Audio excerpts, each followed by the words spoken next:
So hello guys, आप सभी का बहुत बहुत स्वागत है आज के इस वीडियो में। और आज के इस वीडियो में हम हमारे एक जो जॉइंट स्टॉक कंपनी है उस जॉइंट स्टॉक कंपनी का जो ये वाला पोर्शन है, मतलब टाइप्स ऑफ कंपनीज का जो पोर्शन है वो पोर्शन हम यहाँ पे देखने वाले हैं।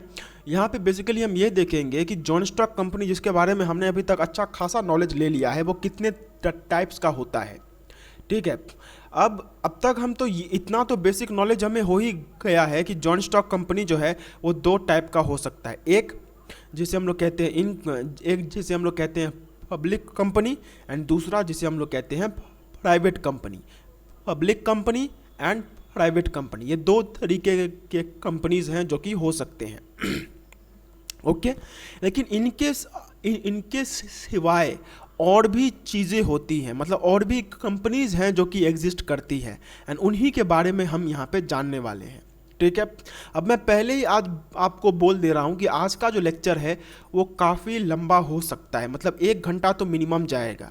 तो प्लीज़ आप घबराइएगा मत कि 1 घंटा का लेक्चर है, ध्यान से देखिए, क्योंकि मैंने आपको पहले भी कहा है कि मुझे कोई दिक्कत नहीं है 15 मिनट का 20 मिनट का वीडियो बनाने में, लेकिन उसमें भी एक ही बात होगा, आप 20 मिनट के 5 वीडियोस देखें या फिर 1 घंटा का 1 वीडियो देखें, बात एक ही है। खैर, उस पर हम नहीं जाते हैं, मैं आपको बस इतना ही बोल देना चाहता हूँ कि आज का जो लेक्चर है वो काफ़ी लंबा हो सकता है, इसीलिए दिल थाम के देखिएगा। तो अब जो हम देखने जा रहे हैं वो है टाइप्स ऑफ कंपनीज की कंपनीज कितने तरह के होते हैं, what are the different types of companies. तो अगर इसके हिसाब से हम यहाँ पे देखें तो पहला जो हमारा आता है, मतलब यहाँ पे एक मोड के बारे में बोला जा रहा है कि मतलब कंपनीज को हम बांटेंगे तो जरूर, लेकिन कुछ बेसिस के हिसाब से, कुछ क्राइटेरिया के हिसाब से, कुछ क्राइटेरियाज होंगे जिनके हिसाब से कंपनीज को बांटा जाएगा।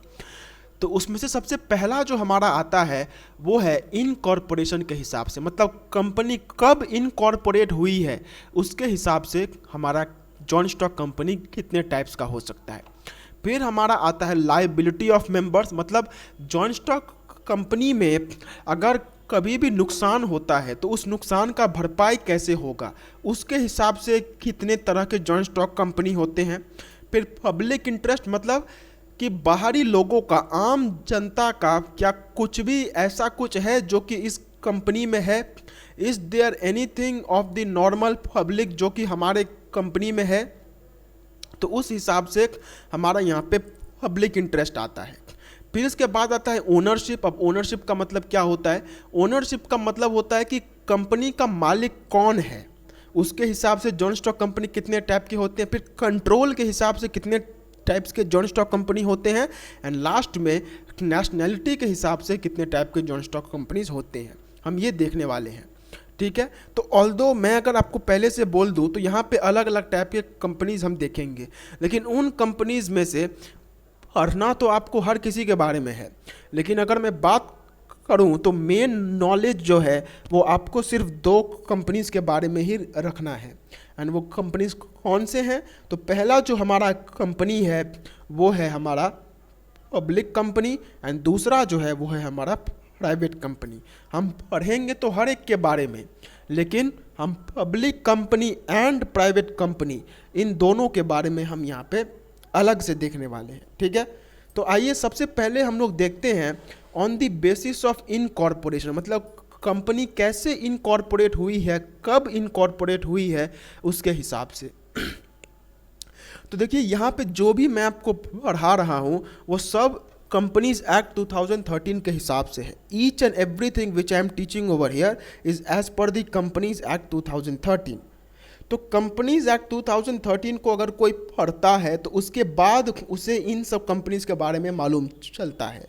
ठीक है, तो ये जितने भी टाइप्स हैं वो सब कंपनीज एक्ट 2013 से ही हैं। तो अगर चार्टर्ड कंपनीज की बात की जाए तो चार्टर्ड कंपनीज का सिंपल मतलब होता है वो कंपनीज जो कि इंडिया में इंडिपेंडेंस से पहले थे, या फिर जिनका इनकॉर्पोरेशन, जिनका जो इस्टेब्लिशमेंट है वो इंडिपेंडेंस के पहले हुआ था।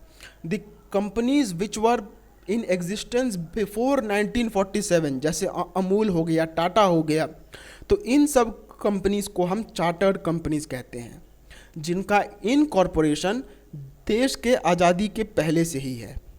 ओके, फिर इसके बाद आता है स्टैट्यूटरी कंपनीज। मतलब स्टैट्यूटरी कंपनीज का मतलब ये होता है कि देखिए नॉर्मली हम जानते हैं कि एक जॉन स्टॉक कंपनी जो है उसे कंपनीज एक्ट 2013 के बारे में मतलब उसे उसी के हिसाब से बनाया जाता है एंड उसका जो भी कामकाज होता है वो सब उसी के हिसाब से होता है, ठीक है।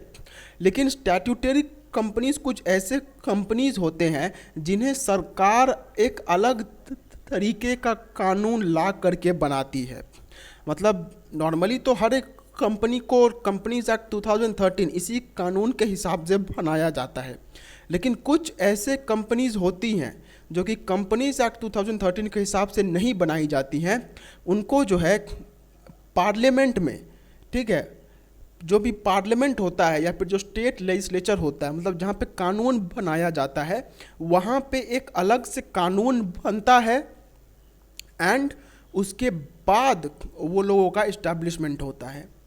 तो इस टाइप के कंपनीज को हम लोग कहते हैं स्टैट्यूटरी कंपनीज। अब ये जो वर्ड है स्टैट्यूटरी, ये कहाँ से आता है? तो ये जो वर्ड है स्टैट्यूटरी, ये आता है स्टैट्यूट से। अब स्टैट्यूट का मतलब क्या होता है? स्टैट्यूट का मतलब होता है कानून। तो स्टैट्यूटरी कंपनीज वो कंपनीज होती हैं जो कि एक अलग एक्ट के द्वारा वो चलाई जाती है। जैसे मैं अगर यहाँ पे एग्जांपल के बारे में बोलूँ तो जो रिजर्व बैंक ऑफ इंडिया है, ऑल्दो ये कोई कंपनी नहीं है बट फिर भी यहाँ पे बस हम एक एग्जांपल लेकर के करते हैं, मतलब इसे पूरी तरीके से कंपनी नहीं कहा जा सकता है।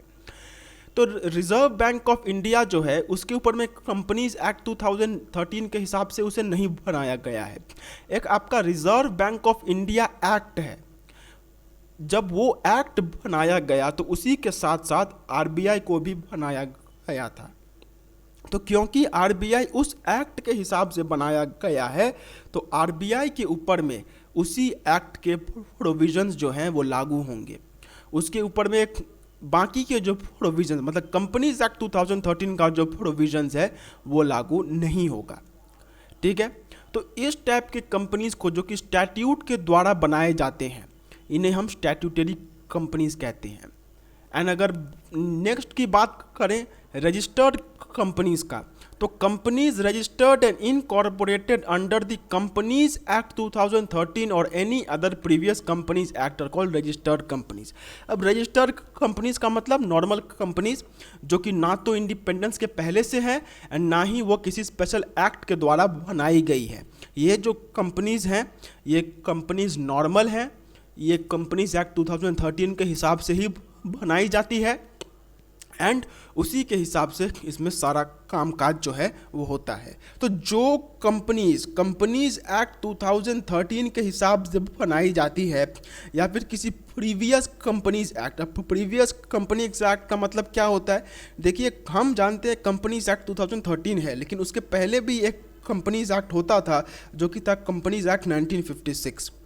तो रजिस्टर्ड कंपनी सिर्फ वो कंपनीज नहीं होती हैं जिन्हें कंपनीज एक्ट 2013 के हिसाब से बनाया गया है, बल्कि वो कंपनीज जिनका इस्टेब्लिशमेंट 1956 वाले एक्ट के हिसाब से भी अगर हुआ है तो उन कंपनीज को भी हम रजिस्टर्ड कंपनीज कहते हैं। तो रजिस्टर्ड कंपनीज का सिंपल मतलब क्या है कि वो कंपनीज जो कि कंपनीज एक्ट के हिसाब से हैं, अब वो चाहे 13 का हो या 1956 का हो, उससे कोई मतलब नहीं है, ठीक है। तो ये था इनकॉर्पोरेशन के हिसाब से कि कंपनी का इनकॉर्पोरेशन कैसे होगा। तो चार्टर में इनकॉर्पोरेशन आज़ादी के पहले हो गया था। स्टैट्यूटरी के केस में इनकॉर्पोरेशन जो है वो एक स्पेशल एक्ट के थ्रू होता है एंड रजिस्टर्ड के केस में जो हमारा इनकॉर्पोरेशन है वो प्रीवियस कंपनीज एक्ट, मतलब कंपनीज एक्ट के हिसाब से होता है। अब अगर बात करें companies on the basis of liability, अब लायबिलिटी का मतलब हम तो जानते हैं कि नुकसान का भुगतान। तो लायबिलिटी के हिसाब से अगर कंपनीज को बांटा जाए तो वहाँ पे कंपनीज 3 तरीके की होती हैं, ठीक है। There are 3 types of companies. तो देखिए हम जानते हैं कि जॉन स्टॉक कंपनी में एक चीज़ होता है जिसे हम लोग कहते हैं लिमिटेड लायबिलिटी। लिमिटेड लायबिलिटी नाम का एक चीज़ होता है एंड ये क्या कहता है कि जितना पैसा आपने कंपनी में लगाया हुआ है आपकी लायबिलिटी सिर्फ उतने तक ही आएगी। How much money you have invested in a company you are liable to pay only that amount, and ये होता है लिमिटेड लाइबिलिटी। तो लिमिटेड लाइबिलिटी जो है वो दो तरीके का हो सकता है, मतलब लिमिटेड लाइबिलिटी हम तो जानते हैं कि वो क्या होता है, लेकिन ये और भी दो तरीकों में बांटा जा सकता है। तो इसमें से जो सबसे पहला वाला हमारा आता है वो है लिमिटेड बाय शेयर्स,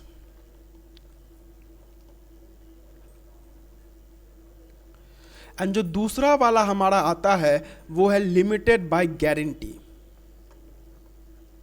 दो तरीके के लिमिटेड लायबिलिटी हो सकते हैं, या तो लिमिटेड बाय शेयर्स होगा या तो लिमिटेड बाय गारंटी होगा।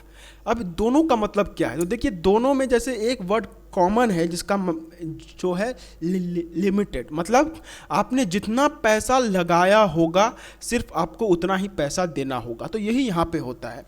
तो लायबिलिटी के हिसाब से अगर हम लोग देखें तो जो कंपनीज हैं वो सबसे पहला जो आता है वो है companies limited by shares. So sometimes shareholders of some company might not pay the entire value of their shares in one go. In these companies, the liability of members is limited to the extent of amount not paid by them on their shares. This means in that case of winding up, members will be liable only until they pay remaining amount of their shares. तो company limited by shares का मतलब क्या होता है कि भाई अगर मैंने अपने कंपनी में 100 रुपये का शेयर खरीदा लेकिन मैंने सिर्फ 80 रुपये ही दिए हैं, ठीक है, तो मैं सिर्फ वहाँ पे 20 रुपये और देने के लिए लायबल हूँ। I am not liable to pay any amount which is more than rupees 20, ठीक है। मैंने अगर 80 रुपये दे दिए हैं और 20 रुपये मेरा देना बाकी है तो मैं सिर्फ 20 रुपये का ही लायबिलिटी मेरे ऊपर में आ सकता है। मतलब अगर कभी भी कंपनी को नुकसान का भरपाई करना हो तो उस केस में कंपनी मेरे से सिर्फ 20 रुपये ही ले सकती है। क्यों? क्योंकि मैंने 20 रुपये अभी तक नहीं दिए हुए हैं। तो ये होता है limited by company limited by shares. मतलब यहाँ पे जितना शेयर का अनपेड अमाउंट है उतना तक का लायबिलिटी जो है वो हमारे ऊपर में आता है, ठीक है। मतलब अगर पूरे तरीके से बात की जाए तो मैंने 80 रुपये का जो शेयर है उसका पैसा मैंने ऑलरेडी दे दिया है, तो मेरा वो भी एक लायबिलिटी ही है, क्योंकि मैंने अगर 100 रुपये का शेयर खरीदा है तो 100 रुपये तो मुझे कंपनी को देना ही होगा। तो मेरा टोटल लायबिलिटी जो है वो 100 रुपये है। अब 80 रुपये मैंने दे दिया, मतलब लायबिलिटी का एक हिस्सा है मैंने ऑलरेडी दे दिया हुआ है। अब 20 रुपये और देना बाकी है। तो 20 रुपये का मतलब क्या होता है? 20 रुपये का मतलब है कि वो मेरा लिमिटेड बाय शेयर्स का लायबिलिटी है, ठीक है। तो कंपनी लिमिटेड बाय शेयर्स का मतलब ये है कि आपने टोटल जितना का शेयर लिया हुआ है आपको मैक्सिमम सिर्फ उतना तक का ही पैसा देना होगा। What ever amount you have bought the share, आपको सिर्फ उतना पैसा ही मैक्सिमम देना है। मैंने 100 रुपये का शेयर लेके रखा हुआ है तो मैं सिर्फ 100 रुपया ही दूंगा, ठीक है। फिर इसके बाद आता है कंपनीज लिमिटेड बाय गारंटी। अब यहाँ पे क्या होता है कि कुछ शेयर होल्डर्स ये करते हैं कि वो लोग बोलते हैं कि देखो भाई, अगर कंपनी का नुकसान होता है तो उस केस में मैं, मतलब मेरा जो शेयर है फॉर एग्जांपल मैंने 100 रुपये का ले करके रखा हुआ है, तो वो अगर सिर्फ उतना का ही अमाउंट का नुकसान मुझे भरपाई करना होगा तो वो लिमिटेड बाय शेयर्स हो जाएगा। लेकिन अगर कोई अलग से गारंटी देता है कि भाई अगर वाइंडिंग अप कंपनी का हो जाता है, the company goes on for winding up, तो उस केस में मैं इतना अमाउंट दूंगा। मतलब फॉर एग्जांपल वो बोल देता है कि अगर कंपनी वाइंडिंग अप में चली जाती है तो मैं 200 रुपये तक का पैसा का नुकसान का भरपाई करने को रेडी हूँ। तो ये होता है लिमिटेड बाय गारंटी। तो लिमिटेड बाय शेयर्स के केस में क्या था कि अगर आपने किसी कंपनी का शेयर खरीदा हुआ है तो वो कंपनी आपसे मैक्सिमम शेयर का वैल्यू तक का ही पैसा ले सकती है, उससे एक भी रुपया ज़्यादा देने के लिए आप लायबल नहीं हैं। लेकिन लिमिटेड बाय गारंटी के केस में क्या होता है कि अगर आपने फॉर एग्जांपल 200 रुपये का गारंटी दे करके रखा हुआ है कि मैं कंपनी को 200 रुपये देने का गारंटी देता हूँ, तो उस केस में आपका वो लिमिटेड बाय गारंटी कहलाएगा। तो उस केस में भी आपको 200 से देने की ज़रूरत नहीं होती है, ठीक है। So this is what we call limited by shares and limited by guarantee. दोनों ही केस में अगर बात किया जाए तो आपने जितना का शेयर खरीदा होगा या फिर आपने जितना का गारंटी दिया होगा, आपको सिर्फ उतना तक का ही पेमेंट करना है, ठीक है। अब इसके बाद एक चीज़ आता है, वो है अनलिमिटेड कंपनीज। अब अनलिमिटेड कंपनीज का नाम से ही थोड़ा सा क्लियर हो रहा है कि जैसे हमारे पार्टनरशिप के केस में था कि भाई अगर मेरा नुकसान 1 लाख रुपए का आया है मेरे ऊपर में, लेकिन मैंने सिर्फ 10,000 रुपये के मेरा हिस्सेदारी है, तो उसमें उससे कोई फ़र्क नहीं पड़ता है, मुझे 1 लाख रुपए का ही पेमेंट करना होगा, ठीक है।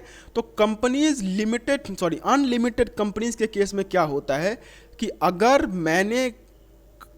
अगर कंपनी का नुकसान होता है तो उस केस में मैं ये नहीं बोल सकता हूँ कि मैं सिर्फ इतना का ही पेमेंट करने को रेडी हूँ। उस केस में जितना भी नुकसान होगा वो सारा का सारा नुकसान का भरपाई मुझे करना होगा। आई कैनॉट से कि भाई मैंने तो सिर्फ 500 रुपये का शेयर खरीदा है तो मैं सिर्फ 500 रुपये का ही पैसा देने वाला हूँ, या फिर मैंने 600 रुपये की गारंटी दे रखी है तो मैं सिर्फ 600 रुपये तक का ही पैसा आपको देने वाला हूँ। ऐसा वहाँ पे नहीं होगा। ये अनलिमिटेड लायबिलिटी जो है वो किसी कंपनी के केस में ऐसा होता है, ठीक है। तो उस टाइप की कंपनीज को हम लोग अनलिमिटेड कंपनीज कहते हैं, जहाँ पे जो लायबिलिटी है वो अनलिमिटेड है, कोई भी लिमिट नहीं है। अगर आपका कंपनी का नुकसान होने लग जाता है तो जितना का नुकसान होगा उतना का भरपाई करना होगा, ठीक है, ओके। फिर इसके बाद आता है types of companies on the basis of ownership. मतलब मालिक कौन है, कितने लोग मालिक हैं, उसके हिसाब से हम यहाँ पे देखने वाले हैं, ठीक है। तो मैं आपको सिंपल लैंग्वेज में यहाँ पे बोल देता हूँ। सबसे पहला जो हमारा आता है वो है 1 पर्सन कंपनी। अब इसका नाम से ही समझ में आ रहा है कि इसमें सिर्फ एक ही आदमी मालिक होगा, एंड यस ऐसा ही होता है। 1 पर्सन कंपनी के केस में देयर इज ओनली 1 ओनर, सिर्फ एक ही मालिक रहता है एंड वही सब कुछ करता है, वही वहाँ का डायरेक्टर है, वही वहाँ का सब कुछ है। तो 1 पर्सन कंपनी भी होती है जहाँ पे सिर्फ एक ही आदमी मालिक रहता है। लेकिन अब आप यहाँ पे बोलेंगे कि सर जब एक ही आदमी मालिक हो जाता है तो फिर वो कंपनी थोड़ी रहेगी, वो तो एक ये हो जाएगा, सोल ट्रेडिंग कंसर्न हो जाएगा। तो देखिए ये एक एक्सेप्शन है, ठीक है।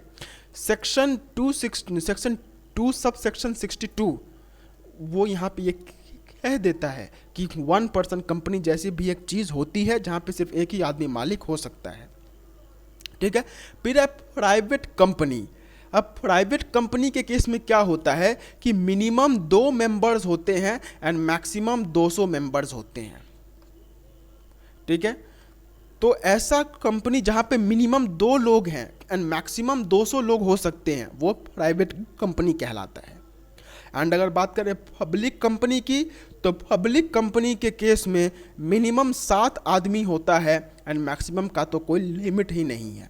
तो अगर हम यहाँ पे देखें तो ओनरशिप के हिसाब से हमारा यहाँ पे 1 पर्सन कंपनी हो रहा है, प्राइवेट कंपनी हो रहा है, पब्लिक कंपनी हो रहा है। मतलब हर एक में जो नंबर ऑफ ओनर्स हैं वो बढ़ते जा रहे हैं। 1 पर्सन कंपनी के केस में सिर्फ एक ही ओनर रहेगा, प्राइवेट कंपनी के केस में उससे एक ज़्यादा तो मिनिमम रहना चाहिए एंड मैक्सिमम 200 रहेगा, एंड पब्लिक कंपनी के केस में मिनिमम 7 रहना चाहिए एंड मैक्सिमम का कोई लिमिट ही नहीं है, ठीक है। तो ओनरशिप के हिसाब से 1 पर्सन कंपनी हो सकता है, प्राइवेट कंपनी हो सकता है, पब्लिक कंपनी हो सकता है, ठीक है। अब इसके बाद जो हमारा आता है वह है कंट्रोल। कंट्रोल का मतलब होता है पावर, ठीक है। पावर के बेसिस पे हमारा कितने टाइप के कंपनीज हो सकते हैं। तो अब मैं आपको ये एक एग्जांपल के थ्रू समझाना चाहता हूँ। देखिए आप एक बात, मैं आपको क्या एग्जांपल दूँ यहाँ पे। जैसे आपने बहुत सुना होगा कि पहले एक स्नैपडील नाम की कंपनी होती थी, ठीक है। लेकिन वो स्नैपडील कंपनी जो है उसे फ्लिपकार्ट ने खरीद लिया था। Flipkart had bought Snapdeal.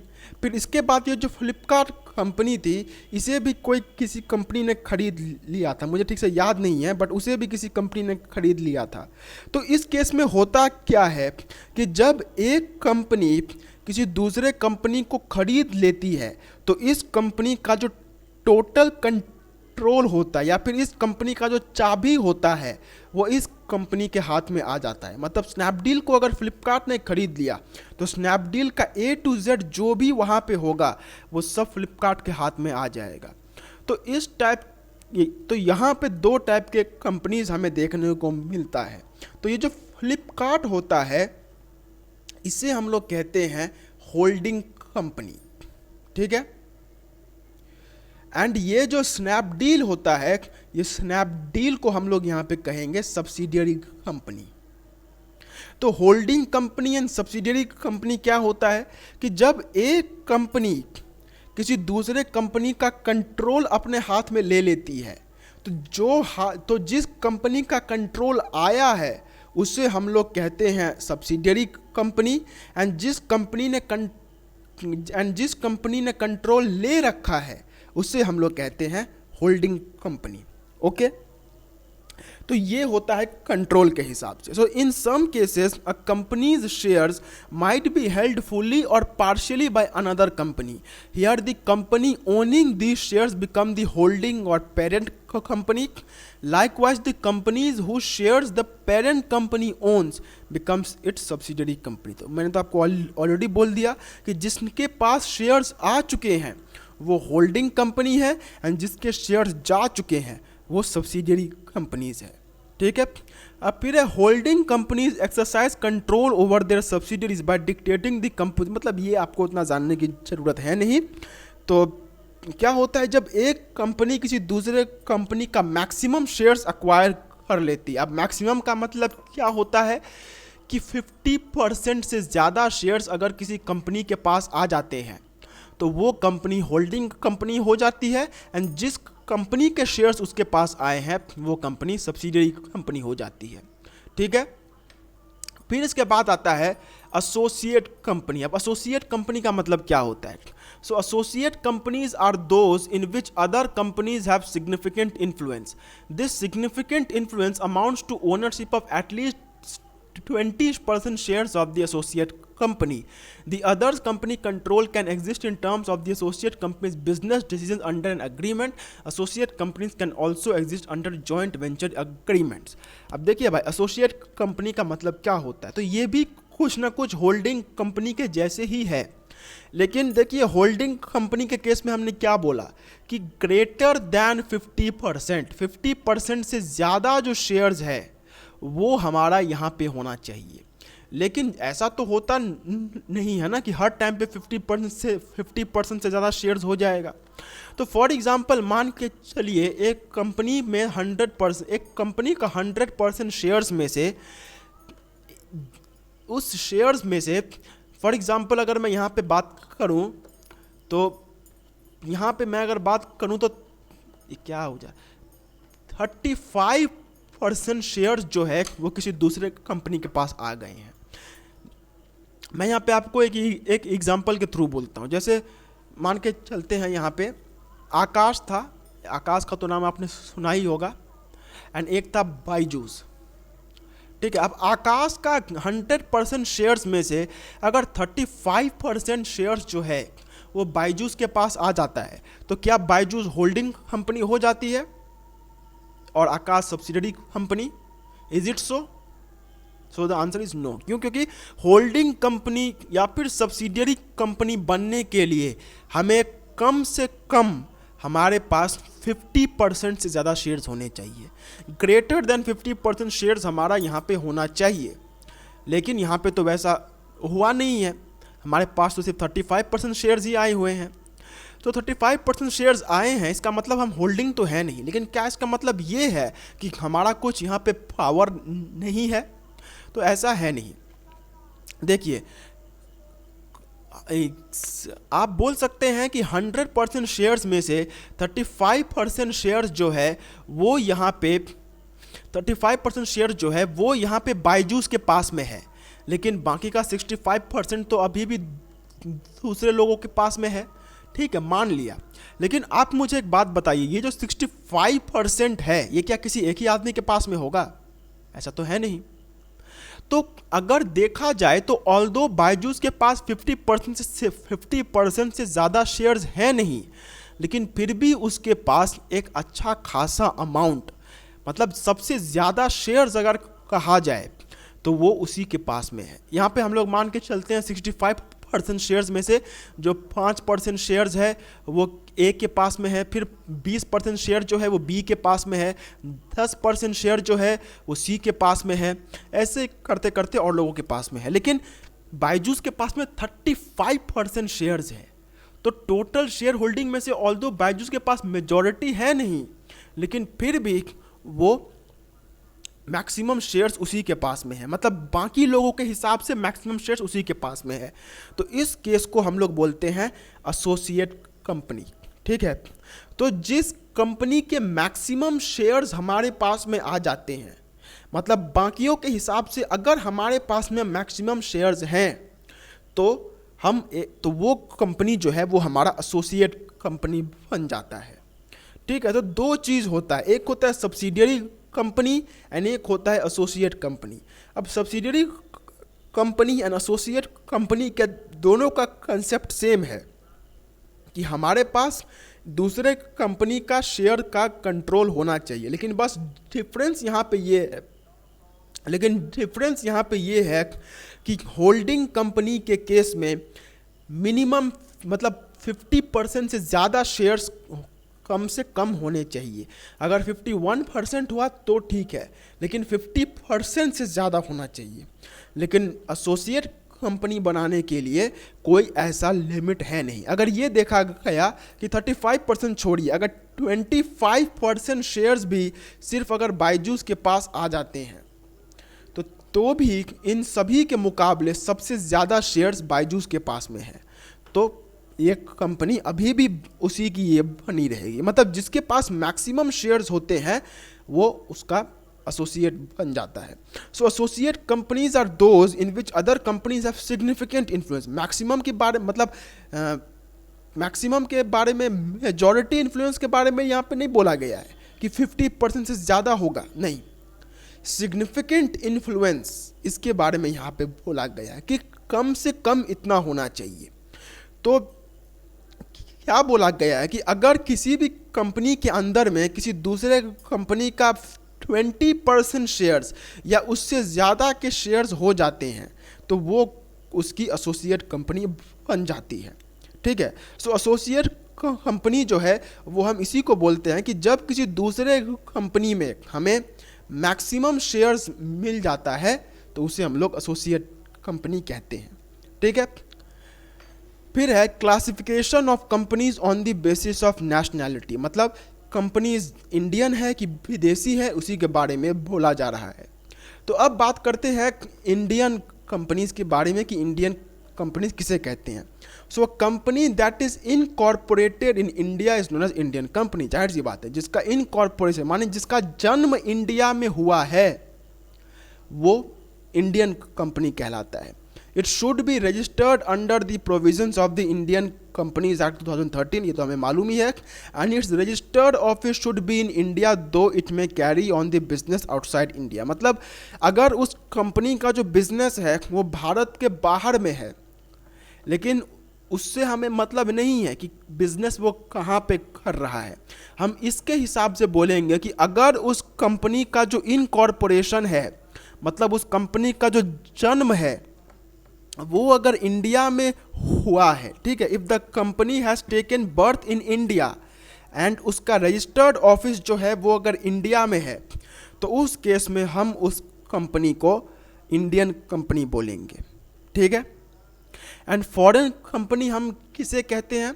तो a company which is incorporated outside India but carries on the business in India through its branches is known as foreign company. अब देखिए, फॉरेन कंपनी नॉर्मल लोग यही समझते हैं कि जो कंपनी विदेश के बाहर में इनकॉर्पोरेट हुई है तो हाँ वो फॉरेन कंपनी है, लेकिन हम अपने स्टडी के लिए हमारे हिसाब से फॉरेन कंपनी वो नहीं है। It is not a foreign company जिसका इनकॉर्पोरेशन सिर्फ विदेश में हुआ है। अगर इनकॉर्पोरेशन सिर्फ विदेश में हुआ है तो उसे हम लोग फॉरेन कंपनी नहीं कह सकते हैं। फॉरेन कंपनी उसे कहा जाएगा जिसका इनकॉर्पोरेशन तो विदेश में हुआ है लेकिन उसका जो बिजनेस है वो इंडिया में भी चल रहा है। जैसे अगर गूगल की बात की जाए तो गूगल का इनकॉर्पोरेशन कहाँ पे हुआ होगा? अमेरिका में, लेकिन उसका बिजनेस तो आज इंडिया में भी है। फेसबुक कहाँ पे उसका हुआ? बाहर में, उसका बिजनेस यहाँ पे भी है। तो हम उन्हीं को फॉरेन कंपनीज कहेंगे जिनका इनकॉर्पोरेशन पहली बात तो विदेश में हुआ होगा एंड दूसरी बात कि वो लोग अपना जो बिजनेस है वो हमारे देश में चला रहे होंगे। ये दो चीज़ें होनी चाहिए। अब आप यहाँ पे सर बोलेंगे कि फॉरेन कंपनीज का मतलब सर उन कंपनीज को हम लोग क्यों नहीं लेते हैं जिनका इनकॉर्पोरेशन भारत के बाहर में है। मतलब बात की जाए तो फॉर एग्जांपल मैं यहाँ पे डुकाटी कंपनी का नाम लेता हूँ। एक बाइक कंपनी है, आपने नाम शायद सुना भी होगा। तो उस कंपनी का इंडिया के अंदर में कोई बिजनेस नहीं है जहाँ तक मुझे पता है। एंड अगर होगी भी तो एक टाइम के लिए उसे ये छोड़ देते हैं। फॉर एग्जांपल अगर डुकाटी जैसी कंपनी है जिसका इंडिया में कोई भी ये नहीं है, it has no business in India, तो उसे हम फॉरेन कंपनी नहीं कह सकते हैं। क्यों?